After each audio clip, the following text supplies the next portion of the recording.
Hi, it's me. Welcome if you're on. So if you are on and you signed up for an account, and you can text, go ahead and say hello. But if you're just viewing today, or maybe you're watching the recording, don't worry about it. It's all good. It's not necessary. And I have plenty of things to share this evening. But while I am giving people a chance here to log in, I would just want to mention that welcome to my bedroom.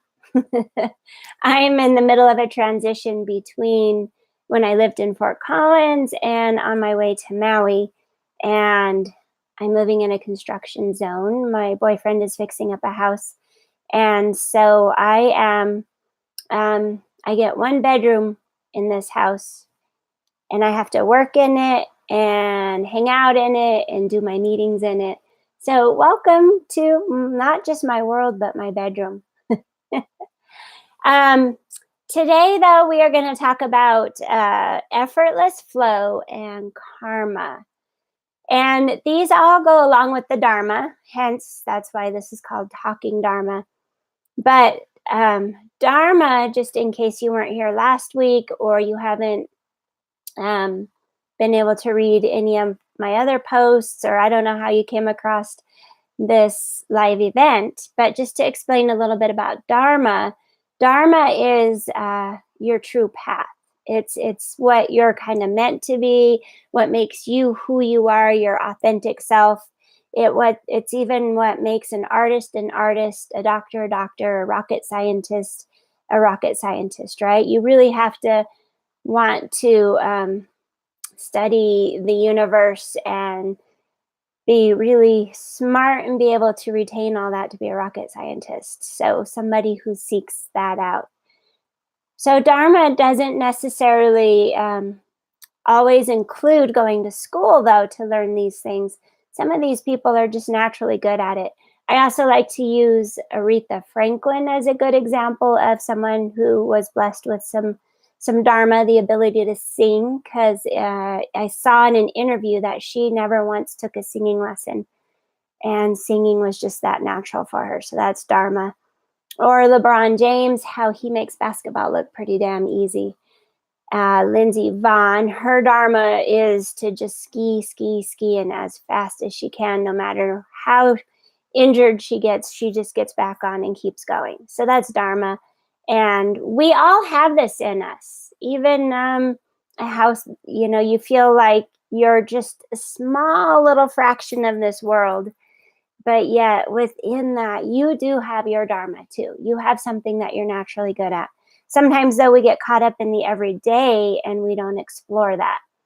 So that's what, these Dharma talks are kind of about, or, some meditating or whatever, going to yoga, walking your dog, hiking, whatever you like to do, knitting, whatever it is that you like to do, you do that kind of stuff because it feeds your soul.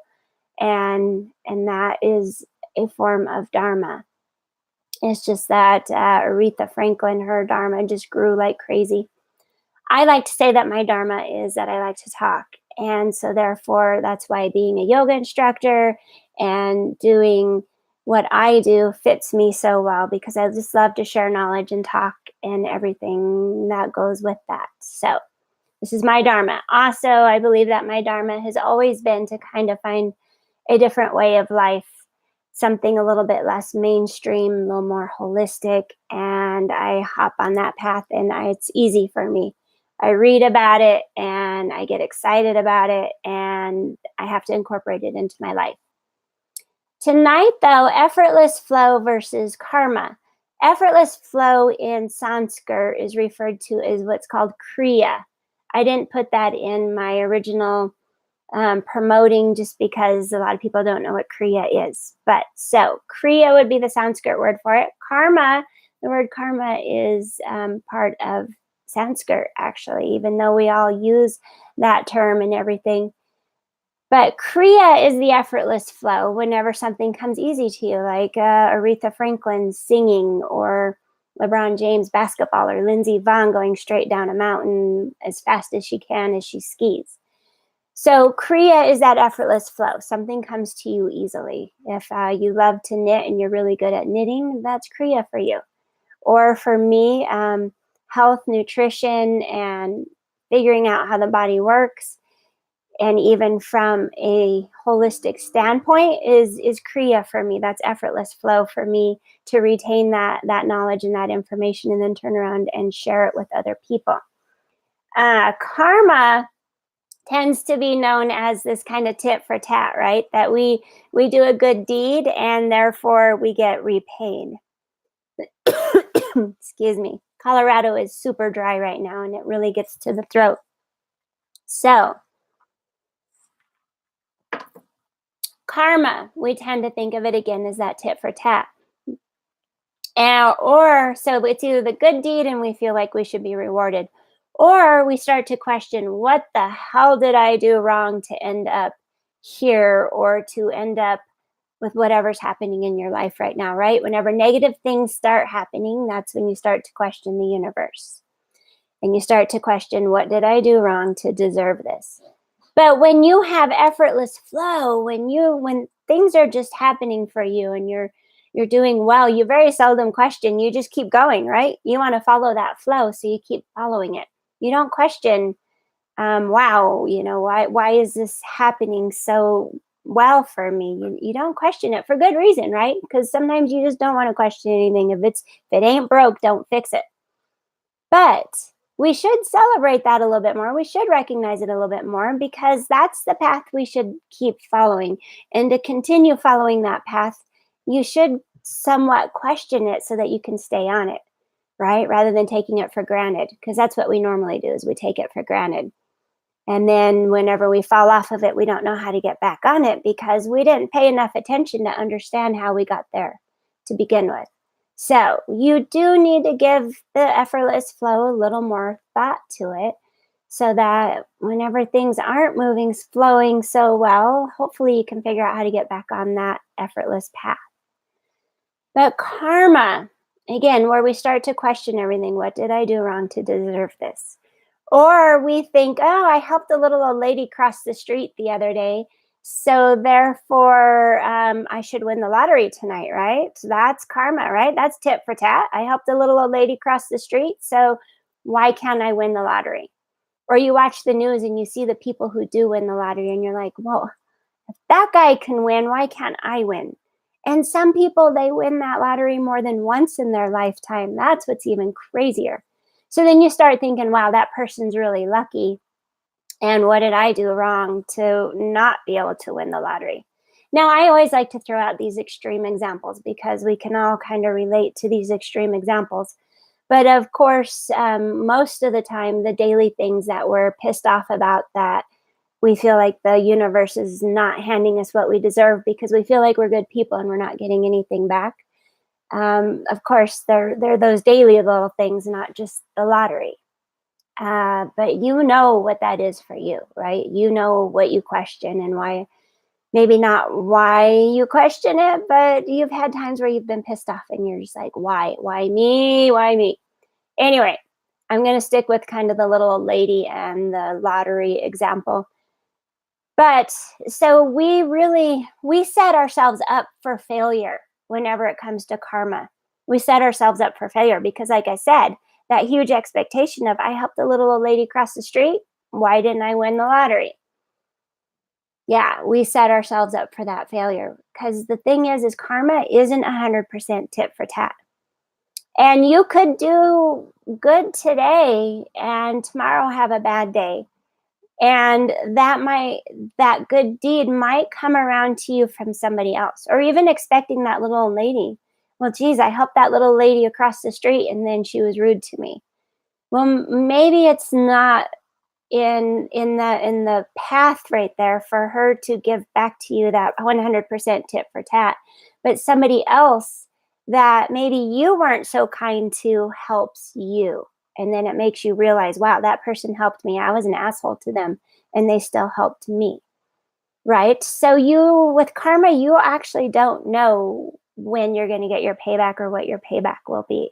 good and or bad, because you can't predict it. And when you do start to try and predict it, then you're setting yourself up for failure. So again, karma, we set ourselves up for failure when it comes to karma.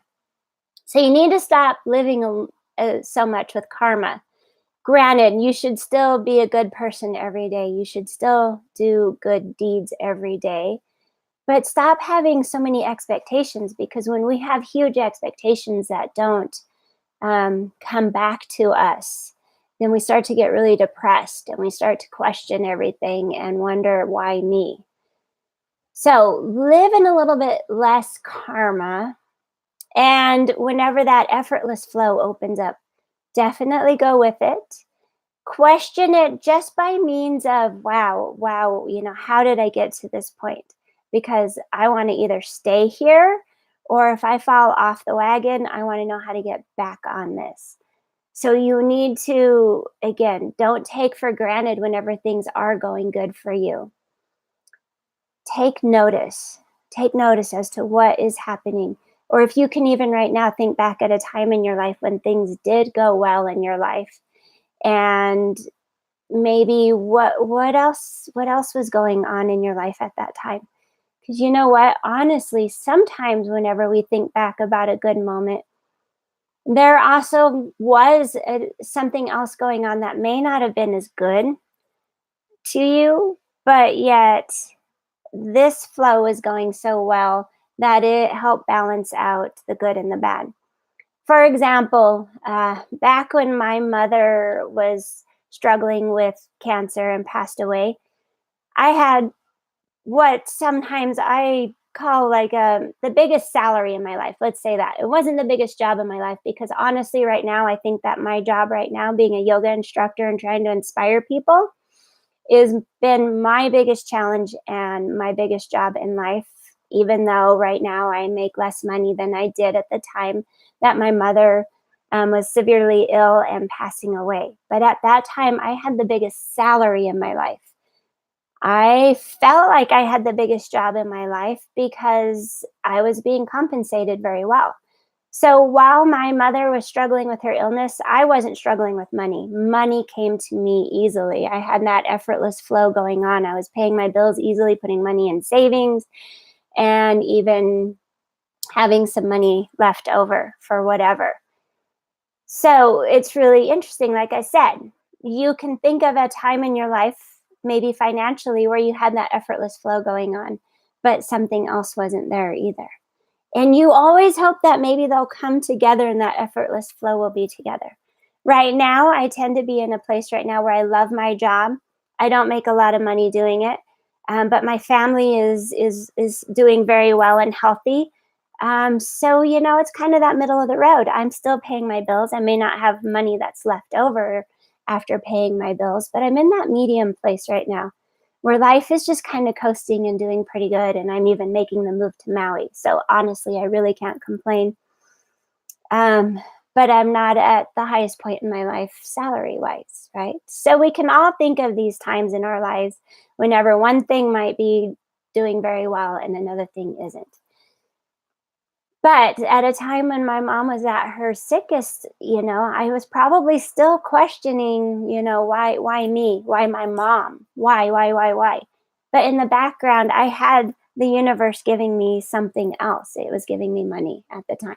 When I needed money and didn't need to stress about it, the universe delivered. So we got to take the highs with the lows and the lows with the highs. Let's hear. So also, okay, karma, just a little bit more on karma. We also, if you've heard of, there's a book out there called The 5 Love Languages. So we sometimes get caught up in relationships, even whether it's just your best friend, a sibling, your parents, our lovers, our bosses at work, whatever it is. There is known to be, the book is called The 5 Love Languages. Obviously, if I'm talking about your boss at work, hopefully it's not necessarily a love language, a different kind of love, by getting along with your boss or your coworkers, right? But anyways, The 5 Love Languages, the book is by Gary Chapman, if you ever want to read it. But the 5 are words of affirmation, acts of service, receiving gifts, quality time, and physical touch. Obviously, definitely that fifth one, physical touch, shouldn't be happening in the workplace. But basically, the basis of the book is that we all have our ways of showing that we care. We'll use the word care instead of love, but we have our own ways to show other people that we care. And the way you might show that you care about somebody is, acts of service. So even at your job, you're always going to make sure there's fresh coffee in the coffee pot. That's your act of service. You always make sure there's fresh coffee in the coffee pot. But every time you go into the break room to get a cup of coffee, it's always empty, right? Nobody else makes coffee, only you make coffee. And when you go in there, it's empty, right? But to you, that's an act of service to make sure everybody else has coffee. And then you're pissed when nobody gives that back to you, right? So there you're living in that world of karma where you have this expectation just because you made coffee for everybody else, you're pissed off and wondering what you did wrong that nobody makes coffee for you, right? So that's karma, that's an expectation. And an act of service. That is how you show your appreciation. So what if somebody else at your office, I like using the office analogy today, but what if somebody else at your office, they always drink the coffee you make and they never make you coffee, but yet they tell you that you did a good job, right? That's the words of affirmation. They're constantly telling you, they're speaking the words, they're giving you words of affirmation that they affirm, yes, I appreciate you. You've done a good job. And I want to let you know that I appreciate you. But yet maybe even though you make coffee, you very seldom tell them in words that you appreciate them and that they do a good job. So they're sitting there wondering like, wow, I just told, Johnny, good job. And then Johnny looked at me like, I should have something to say. And I didn't know what to say to him, but I made him coffee. Shouldn't he appreciate that? I made him coffee today. Nobody makes me coffee. So yeah, it's totally, it's not 100% tit for tat. Or what about gifts? Somebody at the workplace or your boss is like, hey, you did a really good job today, and I want to give you this gift card to go out to lunch, right? So they give you a gift. Or maybe they didn't tell you did a good job, but they're like, hey, you met this deadline. Here's a gift card. I want you to go out and have lunch on me. But on a daily basis, that boss very seldom asks you, how's your day? How are you doing? How's little Debbie doing? Or whatever, they don't ask you about your kids because they are not a words of affirmation person, right? They're horrible with their words and how they speak and interact with you. But yet they are good with giving you the gift of going out to lunch on their ticket. And again, quality time. So there are people out there that, they just want to meet at a park maybe and kick a soccer ball or throw a frisbee back and forth. They just want quality time. They just want to be in your presence, right? So you showed up with coffee, right? You stopped at Starbucks on your way and you brought coffee for them while you're hanging out at the park, but yet your friend never buys you coffee or returns the coffee, yet they are always asking you to meet them at the park, right? Because to them, the quality time is what means a lot to them. And while they might appreciate you bringing coffee, they more appreciate the fact that you're there and you're present. So basically what I'm getting at here is karma. Yes, tit for tat. What sets you up to fail is your expectations and expecting that other people give the same way that you give or even receive the same way you receive. Have you ever given somebody a gift or done something for them and they act like it was no big deal? And you're like, oh my God, I just did this for this person and they acted like it was no big deal, right? Because it probably, not to be mean, maybe it wasn't a big deal for them because that's not their love language. That's not one of, out of the 5, that's not the way they show their love or that they care. So just be careful. That's all I'm saying is watch your expectations. There's always another side of the story, and there's definitely different ways to show somebody that you care. Again, helping that little old lady cross the street, that would be, an act of service. But through that act of service, you want the gift of the lottery to pay you back. So it's not 100% exchange, not even with that person. Because you might make coffee having one person in mind, but then another person's going to pay you back by making coffee for you, right? So you'll get that return from the universe from somebody else some other way somehow. So to get into that effortless flow, you got to let go of expectations. Yeah, you got to stop thinking that if I do this, this is what I'm going to get back. And then all of a sudden they're going to come together. They don't. So to truly be in your effortless flow, you got to stop having so many expectations for the other people in your life, or even how traffic is. Like, oh, I'm running late today. I hope that traffic isn't busy or thick.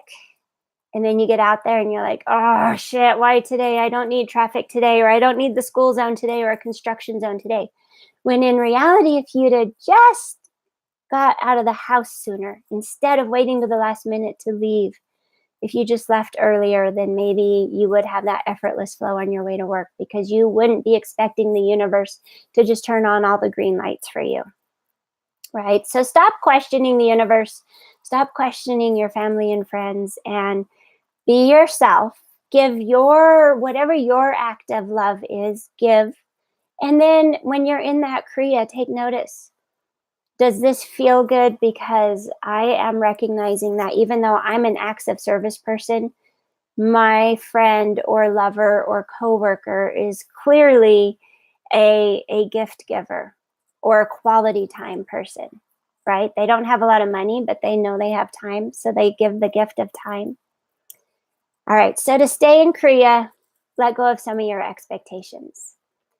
And how do we sometimes get to these places in life to where we start to think this, right? We start to get aggravated because maybe another relationship in life set us up for this too.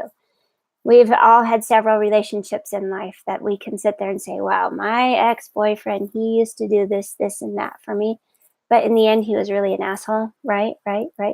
So sometimes these expectations are set up on past experiences. And, one thing that I've definitely learned as a girl, or, what, take the girl part out of it. But when we go to school, when you went to school as a youth, they set us up that an A, B, C, D, F is how we were graded, right? And you were rewarded by getting an A on your paperwork, right? So when you get into these like love languages in a way, getting that A for a job well done, some people are really fed by that, right? They enjoy getting that A because they're like, yes, I got an A. And they feel like that's their reward, that they got an A. And then some of us figure out that we can pass and get by on C's and D's, because that A, well, even though the teacher wrote an A on my paper, I'm like, big deal. That A didn't buy me lunch today, or that A didn't, build me a house or anything like that. So then sometimes you get into that mode of, just getting by because you start to realize that an A doesn't pay bills, right? So you just do a job where you're getting by.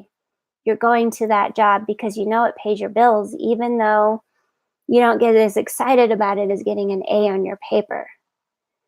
And so therefore, next thing you know, a few years go by and you're still at this average job getting by, because you realize a long time ago at some point in your life that you didn't need the A anymore. But then you start to wonder, wow, could there be more to life, right? Could there be that A? If I work to my full potential, can I get that A? Or can I get that job that pays more, right? The A. Let's take that A and turn it into a higher paying job, right? So if I work to my full potential, can I truly earn that A? But in school, we called it A, B, C, D, and F. But when you became an adult, it was really hard in life to measure as an adult whether you're doing the right thing or in the right path or not, because you don't have somebody giving you an A or telling you you're failed. Sometimes we know we failed whenever, that's when we're blaming the universe for our failures, right? So we do sometimes recognize the failures more than we recognize our successes. But you need to start cultivating the successes more. You need to build strong goals and know that, yes, maybe someday your dreams can come true. You just need to work to your full potential to get that A on your paper. I have coming up, as a matter of fact, enrollment's open right now, a program coming up that I'm calling Connecting the Dots, where you need to connect the dots of your flow. Maybe your flow hasn't been effortless and the dots are just kind of all over the place. And you need to connect the dots to be able to answer all these whys, right? Why am I settling for the C's and the D's and just getting by? I'm not getting the F's, I'm not failing, but why am I just settling for these C's and D's and not striving for the A's and the A pluses? Because we need to reconnect the dots of the past and figure out, how did those limiting beliefs get in our head that we aren't good enough for whatever. And so we started to just do what we needed to do to survive and get by. We stopped thriving. We stopped working towards our goals and our dreams and believing that we can make more money and have more money. We started to even have a bad relationship with money because something bad happened to us to where we couldn't pay those bills. And so then we get bitter about not having enough money. And then you're just skating by C's and D's instead of those A pluses, right? So connecting the dots, we need to connect the dots of the past before we can even move on to the future. Maybe at some time somebody told you that you're worthless or your coffee sucks. Stop making coffee because your coffee sucks. And that got stuck in your head, that you'll never be any better than what you are. This job is the only job for you out there. So you better not lose it. You better not fuck it up or screw it up. You better keep this job. Because somehow in your head, you decided that you weren't good enough. Maybe somebody else instilled that in your head, a bad relationship, whatever it was. Maybe a teacher in school, all the way back to those younger years of being in school. Somebody started to make you believe that you weren't good enough. Or karma, you feel like karma is just out to get you because you had such high expectations. And so we need to set some clear goals and dig ourselves out of that hole and start living our lives more fully. Start connecting dots into the future and start connecting the right dots, not the wrong dots. We need to start striving for more and accomplish our dreams and our goals, because we can. We're full-on adults. I didn't have any young kids sign up for this, so I can say that with confidence that we are all adults here tonight. And you are in more control of your destiny than you think. You just need to stop letting karma rule you or your expectations and just set clear goals of positivity and what's the next step. And this destructive pattern over here, these limiting beliefs, I need to let those go. Anyways, my masterclass, I'm super excited about it. My masterclass on connecting the dots. It starts, it will be released October 1st, and it's going to be a recording so that you can watch it whenever you have time for it. But it will be released October 1st. But if you sign up now, you get one of my workshops for free. I'm offering my chakra workshop for free because I also feel like if you can align your 7 chakras before doing the connecting the dots, maybe you'll have your energy all aligned, or you'll just be in a better mind space for taking on the masterclass of connecting the dots. The connecting the dots will only be an hour and a half, but it will have a workbook with it. So you'll probably pause the video here and there so you can fill in the forms on the workbook. But I'm going to guide you through some what are your goals, ambitions, and dreams, whatever we want to cover, even if it's something like losing weight or quitting a bad habit, quitting smoking or something like that. Maybe that's your goal right now. But we're going to write all that out. We're going to put it down on paper, because when you put it down on paper, you're more apt to accomplish it. And then we're going to discuss what your limiting beliefs are. Well, what's stopping you from doing that, accomplishing that? What's stopping you? What's your limiting beliefs? And then what are you naturally good at? So, right, reaching into the Dharma, what are you naturally good at? Are you naturally good at cooking, playing basketball, singing? Are you an artist? What are you naturally good at? Because we need to recognize what we're naturally good at, because then we can award ourselves those A's ourselves, right? Because it feels good. Let's face it, it feels good to get an A every now and then. And then we're going to set some goals so that you can, the little milestones. We always have a big goal, but you need little ones along the way, the little dots. We're going to start connecting the dots. So if there's something in your life you've been putting off, sign up for my Connect Your Dots, and let's do this. Let's do it. So again, if you sign up now, you get bonus material, the 7 Chakra Workshop, and October 1st, the Connecting the Dots Masterclass will be released with the workbook, so that you can get that done in a couple of hours and have clear goals set. I am also, let's see here. Yeah, that's it.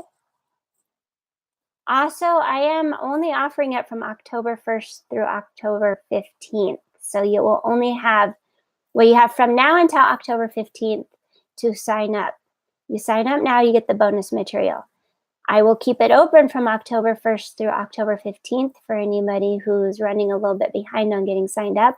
Or maybe you do the program and you love it so much that you want to share it with a friend and they can sign up. But I do have to put a deadline on it, right? Because this is all about stopping putting shit off and do it now. So if I don't put some kind of timeline on this, then nobody's going to get it done. From the day you sign up, though, you have 30 days to complete it. So say you do sign up on October 15th, then you'll get until like around November 15th to finish it. So each person will have their own 30 days based on when they signed up. But enrollment will only be open between now and October 15th. So don't hesitate. Sign up. It's on my website. It was right next to the Talking Dharma ticket that you bought to do this. And I'd love to have you on that program as well. So let's figure out what your goals and dreams are, what your Dharma is, what your limiting beliefs are, so we can overcome them and map out some goals and get shit done. You know what? October, New Year's resolutions are coming up. So maybe you'll have this done, and when you start the new year, you will have your goals mapped out for you, because in 2019, you're going to accomplish your goals because you're going to connect the dots.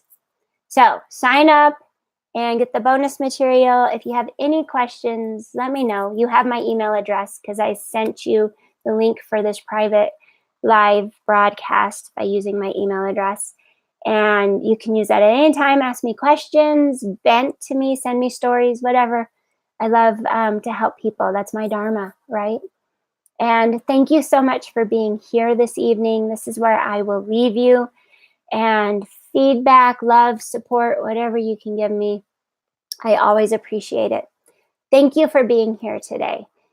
Peace from the peace, love, and abundance in me to the peace, love, and abundance in all of you. Namaste.